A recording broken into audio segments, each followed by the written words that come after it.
आप सब भी बनना चाहते हैं गवर्नमेंट जॉब का पार्ट, तो मैं आज आप सबके लेकर आया काफी अच्छी गवर्नमेंट जॉब वैकेंसी जिसे हर एक 12th पास स्टूडेंट भर के उसका एक पार्ट बन सकता है। हम इसके बारे में इन डेप्थ में बात करेंगे। इसमें काफी अलग अलग वैकेंसीज निकाली गई हैं और साथ में मैं आपको आज इनकी ऑफिशियल नोटिफिकेशन भी दिखाऊंगा सो दैट आपको कोई भी डाउट ना रहे और आप इस वैकेंसी को भर के इसका एक पार्ट काफी अच्छे से बन पाए। ये वैकेंसी निकाल रखी है आपकी EMRS स्टाफ सिलेक्शन कमीशन की वैकेंसी होने वाली है ये, जिसमें काफी अच्छी वैकेंसी है। इसके बारे में इन डेप्थ में आपको बताने वाला हूं और ये भी बताऊंगा कि इस वैकेंसी के लिए क्या क्या क्राइटेरिया होने वाला है और इसमें कुछ ऐसे पॉइंट है जो कि आपको ध्यान में रखने होंगे इस वैकेंसी को भरते हुए। तो वैकेंसी को काफी ध्यान से देखिएगा और ऐसी वैकेंसी मैं आपके लिए डेली बेसिस पे लेकर आता रहता हूँ। तो अभी आपको हमारे चैनल को अभी सब्सक्राइब कर लेना चाहिए और बेल आइकन को जरूर प्रेस आउट कर लेना चाहिए ऐसी वैकेंसीज के लिए डेली बेसिस पे। तो चलिए बात करते हैं इस वैकेंसी के बारे में विदाउट वेस्टिंग टाइम। बट उससे पहले हेलो वेलकम और स्वागत है आप सबका मेरी एक नई वीडियो में जिसमें मैं लेकर आया हूं काफी अच्छी गवर्नमेंट जॉब वैकेंसी आप सबके लिए। तो जैसे कि आप यहाँ पे देखेंगे कि ये वैकेंसी निकाल रखी है आपकी EMRS स्टाफ सिलेक्शन वैकेंसी है, ये रिक्रूटमेंट 2025 की। अगर हम इसकी इंपॉर्टेंट डेट के बारे में बात करें तो इसकी ऑनलाइन एप्लीकेशन 19 सितंबर 2025 को निकाली गई है और अगर हम बात करें कि इसमें लास्ट डेट क्या होने वाली है तो वो होने वाले आपकी 23 अक्टूबर 2025 की। तो उससे पहले आपको इस वैकेंसी को भरना होगा अगर आप इसके लिए थोड़े से इंटरेस्टेड हो तो। और ये जरूर ध्यान रखना कि जब भी आप इसकी वैकेंसी को भरो तब कुछ इंपॉर्टेंट पॉइंट्स हैं जो कि आप ध्यान में रखिए, जो कि वीडियो में आगे चल के मैं आपको बताऊंगा। साथ में हम इसके सिलेबस को भी डिस्कस करेंगे इस वीडियो में, तो वो भी काफी ध्यान से देख लेना। अगर हम बात करें यहाँ पे एग्जाम डेट के बारे में तो वो आपको अपडेट करी जाएगी लेटर बेसिस पे। साथ में अगर टोटल वैकेंसीज के बारे में बात करें, जैसे कि मैंने आपको बताया था बम्पर वैकेंसी होने वाली है, तो इसमें आपको 7267 वैकेंसीज देखने को मिल रही हैं, जो कि अपने आप में काफी अच्छी वैकेंसी हो जाती है, स्पेशली 12th पास स्टूडेंट्स के लिए। तो आप इस वैकेंसी को बिल्कुल मिस आउट नहीं कर सकते। अब एलिजिबिलिटी के बारे में बात कर लेते हैं, जो कि सबसे इंपॉर्टेंट पॉइंट होता है जिसके बारे में आपको सबसे पहले बारे में पता होना चाहिए। तो जो भी 12th पास कैंडिडेट्स हैं वो इस वैकेंसी के लिए बिल्कुल जा सकते हैं। ये जूनियर सेक्रेटरी की और लैब असिस्टेंट की वैकेंसी होने वाली है, जिसमें आप इस वैकेंसी का पार्ट बिल्कुल बन पाएंगे अगर आप इस वैकेंसी को भरना चाहते हैं। और इसमें और भी काफी अलग अलग वैकेंसी निकाल रखी है, जैसे लाइब्रेरियन की वैकेंसी निकाल रखी है। अगर आपने B.Lab साइंस डिग्री ले रखी है तो आप इसमें लाइब्रेरियन की वैकेंसी का भी पार्ट बन सकते हैं, जो कि एक लेवल 7 की पोस्ट होने वाली है। इसका पे स्केल काफी अच्छा होगा, तो उसको भी आप बिल्कुल भर सकते हैं। और जिन भी कैंडिडेट जिन्होंने B.Com की डिग्री ले रखी है वह अकाउंटेंट की वैकेंसी के लिए भी अप्लाई कर सकते हैं। तो जैसे कि मैंने आपको बताया, इसमें काफी अलग अलग वैकेंसीज में अलग अलग डिपार्टमेंट वैकेंसीज निकाली गई हैं। अगर हम बात करें ऐसे वैकेंसी की तो ये लेवल 2 का पे स्केल होने वाला है, जो कि आपको 30 से 40,000 रुपीज तक की सैलरी प्रोवाइड कराएगा। तो ये भी आपके लिए काफी अच्छी वैकेंसी बन रही है, तो इसको भी बिल्कुल मिस आउट मत करना। अब जैसे कि मैं आपको बता रहा था, इनकी ऑफिशियल नोटिफिकेशन भी मैं आज आपको दिखाने वाला हूँ और साथ ही मैंने वो आपको हमारे डिस्क्रिप्शन में भी दे दी है।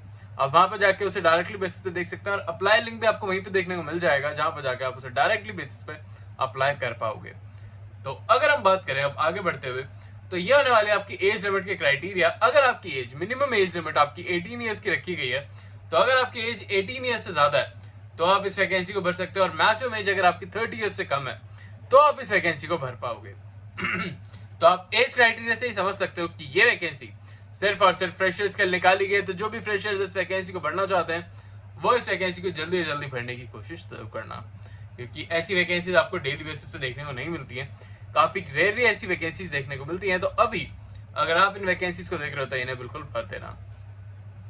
अब एज रिलैक्सेशन की बात करें तो एज रिलैक्सेशन इसमें भी गवर्नमेंट स्टैंडर्ड्स के हिसाब से दे रखा है, जिसमें SC/ST कैंडिडेट्स को 5 इयर्स का एज रिलैक्सेशन दे रखा है, OBC कैंडिडेट को 3 इयर्स का, PWD कैंडिडेट को 15 इयर्स का और साथ ही में एक्स सर्विसमैन को 3 इयर्स का प्लस सर्विस इयर्स के हिसाब से आपको यहाँ पे एज रिलैक्सेशन देखने को मिलने वाला है। अब बात करते हैं इसके सिलेक्शन प्रोसेस के बारे में, जो कि आपका सबसे इंपॉर्टेंट पॉइंट होने वाला है इस वैकेंसी से रिलेटेड।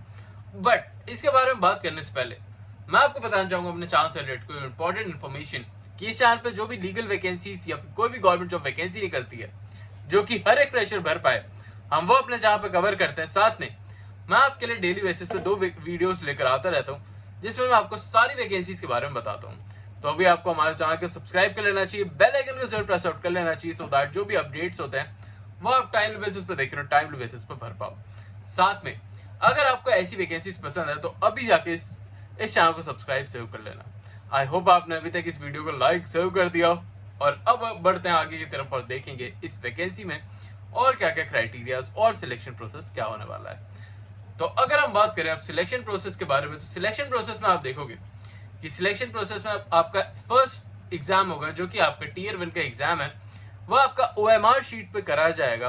अगर आप उसको क्लियर आउट कर लेते हो तो आपका शॉर्टलिस्टेड कैंडिडेट्स को टीयर 2 जो कि टाइपिंग टेस्ट होने वाला है और आपका रिटन एग्जामिनेशन है उसके लिए आपको भेज दिया जाएगा। और इसमें आप इंग्लिश और हिंदी दोनों में से कोई भी लैंग्वेजेस में आप ये एग्जाम दे सकते हो। तो जो भी हिंदी कैंडिडेट्स हैं वो भी मुझे काफी टाइम से यही कह रहे थे कि सर कोई ऐसी वैकेंसी बताओ जो कि हिंदी कैंडिडेट भर पाए, तो आपके लिए ये वैकेंसी काफी अच्छी हो सकती है, तो इसको बिल्कुल भरिएगा। अब बात करते हैं सिलेबस से रिलेटेड इन्फॉर्मेशन की। तो सिलेबस से रिलेटेड इन्फॉर्मेशन में आप देखोगे कि पेज नंबर 18 और 19 की नोटिफिकेशन के पेज नंबर 18 और 19 में आपको सिलेबस से रिलेटेड सारी इन्फॉर्मेशन दे रखी है। तो ये रही आपकी इन्फॉर्मेशन। अगर हम चलें डायरेक्ट पेज नंबर 18 और 19 पे, तो आप यहाँ पे देखोगे कि नोटिफिकेशन 50 पेजेस की है, इसलिए मैंने आपको डायरेक्टली बेसिस पे इसे शॉर्ट लिस्ट करके जो भी इंपॉर्टेंट पॉइंट्स है वो आपको डायरेक्ट बेसिस पे बताने की कोशिश करता हूँ। आप यहाँ पे देखोगे कि यहाँ पे general awareness, reasoning ability, knowledge और क्वांटिटेटिव एप्टीट्यूड जैसे क्वेश्चंस आपसे पूछे जाने वाले हैं। साथ ही में आपके लैंग्वेज रिलेटेड क्वेश्चंस भी होंगे, तो वो भी आप यहाँ पे देख सकते हो। टीयर 2 में आपके जो भी स्पेशलाइज्ड है सब्जेक्ट स्पेशलाइज्ड फॉर द जो भी आप रिलेटेड वैकेंसी के लिए भर रहे हो उससे रिलेटेड आपसे क्वेश्चंस पूछे जाएंगे। अब यहाँ पे और भी काफी सारी वैकेंसी जैसे कि मैंने आपको बताया, तो आप उन वैकेंसीज के लिए भी इन सब को चेकआउट कर सकते हो।